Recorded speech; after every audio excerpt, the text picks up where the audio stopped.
नमस्कार साथियों, मैं आपका दोस्त अशफाक अहमद और आप देख रहे हैं देशभक्त चैनल।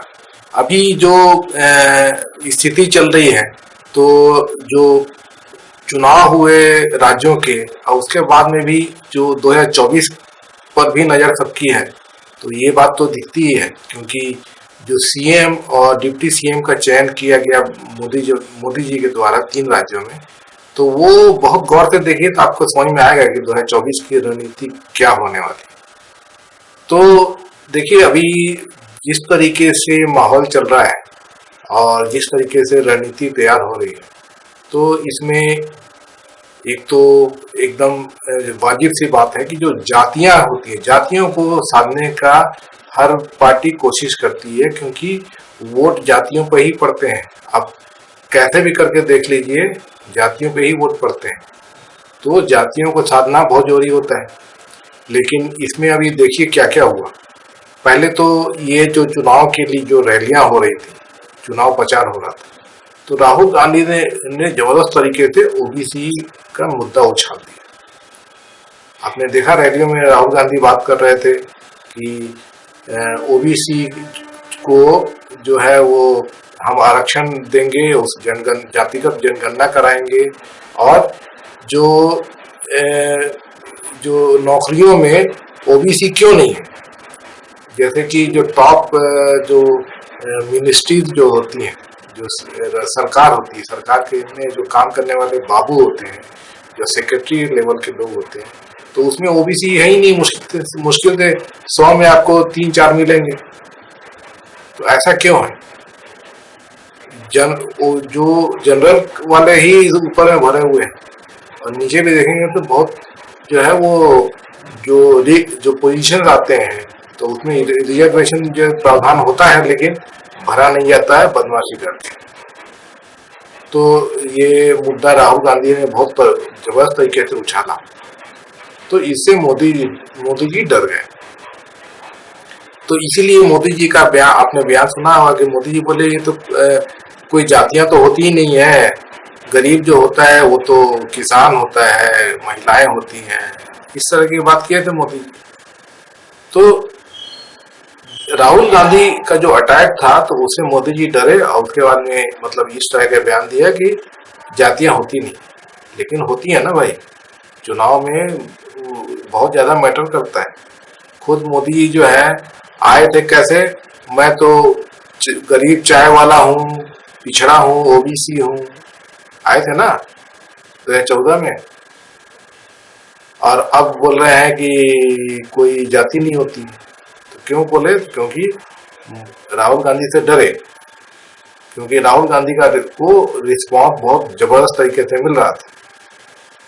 और अभी देखिए कि अब 3 राज्य जीत गए मोदी जी, तो यहाँ पे जाति साधना है 2024 के लिए। खुद ही मतलब कि भाजपा की तरफ से ही बयान आ रहे थे कि 2024 को साधने की तैयारी चल रही है चुनाव के बाद। तो कैसे साधा गया? तो छत्तीसगढ़ में ट्राइबल को सीएम बनाया गया। विष्णुदेव साय जो है वो ट्राइबल है, और यहाँ पे एक ब्राह्मण को भी बनाया गया जो डिप्टी सीएम। और फिर एमपी में देखिए तो जो सीएम है तो मोहन यादव, तो ओबीसी है, और वो भी यादव।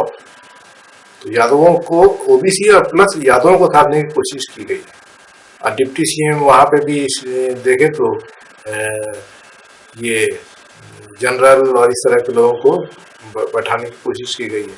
राजस्थान में देखिए तो भजन लाल शर्मा को सीएम बना दिए हैं। तो मतलब जनरल, या मतलब आप बोले तो अगड़ों को भी साधने की कोशिश की गई है। और डिप्टी सीएम में वहाँ पे भी एक ट्राइबल और एक राजपूत, जो दिया कुमारी है वो राजपूत है। तो ऐसे सब समीकरण मोदी जी साध रहे हैं। तो ये क्यों साध रहे हैं? क्योंकि राहुल से डरे। लेकिन अब देखिए जो जातिगत जनगणना है, तो मोदी जी नकार रहे हैं, भाजपा नकार रही है। क्यों नकारती है? जबकि वोट जो है मोदी जी को, अगर आप देखें जो चुनाव हो रहे 2014 में, ओबीसी के वोट जबरदस्त तरीके से भाजपा को पड़े थे मोदी जी की वजह से, और 2019 में तो और ज्यादा। और अभी जो है 2024 के लिए भी ऐसी टारगेट है।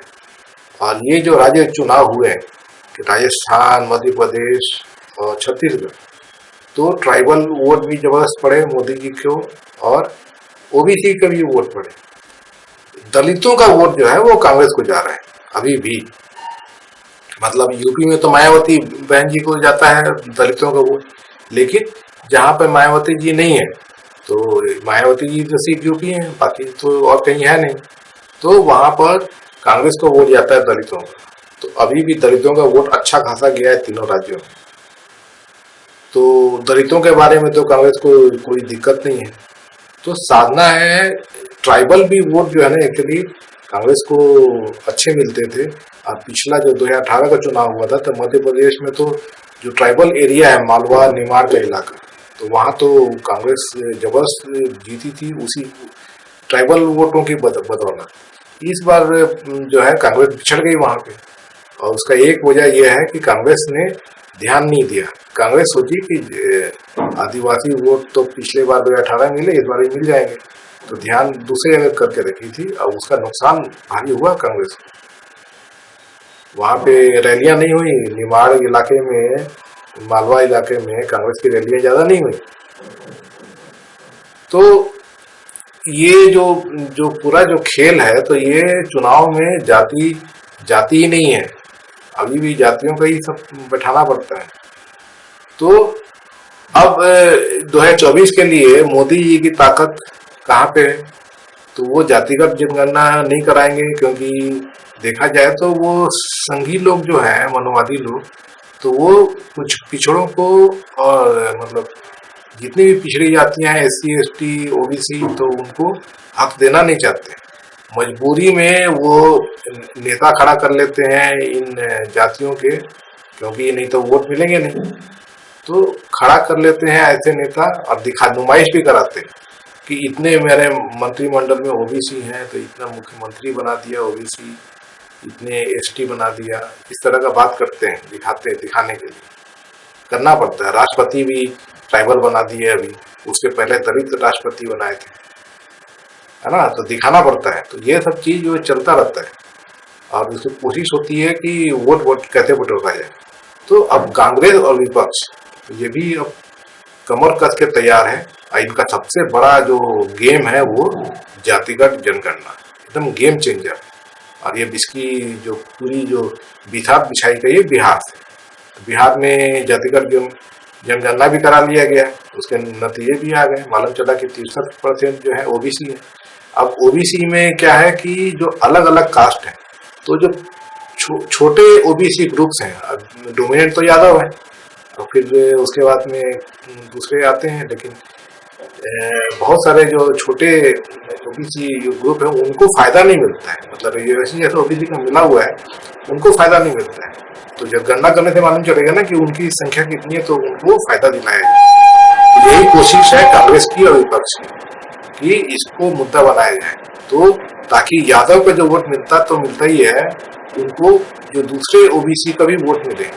ये दूसरे OBC जो मोदी जी लेके जा रहे हैं वोट, उसको काटने की तैयारी। तो ये सबसे अच्छा जो है ये मास्टर स्ट्रोक बोल सकते हैं। तो इस पे विपक्ष पूरा भिड़ा हुआ है, इसमें फायदा हमको मिलेगा। और मोदी जी की चिंता है कि जो वोट मोदी जी अभी काट रहे हैं, तो वो विपक्ष को चले जाएगा। तो इसके लिए क्या काट है, तो वही अभी जो CM बनाए हैं, लेकिन इससे मुद्दा जो है सुलझेगा नहीं, क्योंकि वो तो जातिगत जनगणना जब विपक्ष पूरा एकदम लामबंद है, तो उसमें मोदी जी को नुकसान होना है। अब इसका मोदी जी आगे क्या सोचते हैं ये देखने वाली बात होगी, लेकिन अभी तो दिखता है कि विपक्ष मजबूत है। आप कुछ भी बोल लीजिए, राहुल गांधी ने जो जातिगत जनगणना का जो शंखनाद किया है, तो उससे मोदी जी को नुकसान होना तय है 2024 में।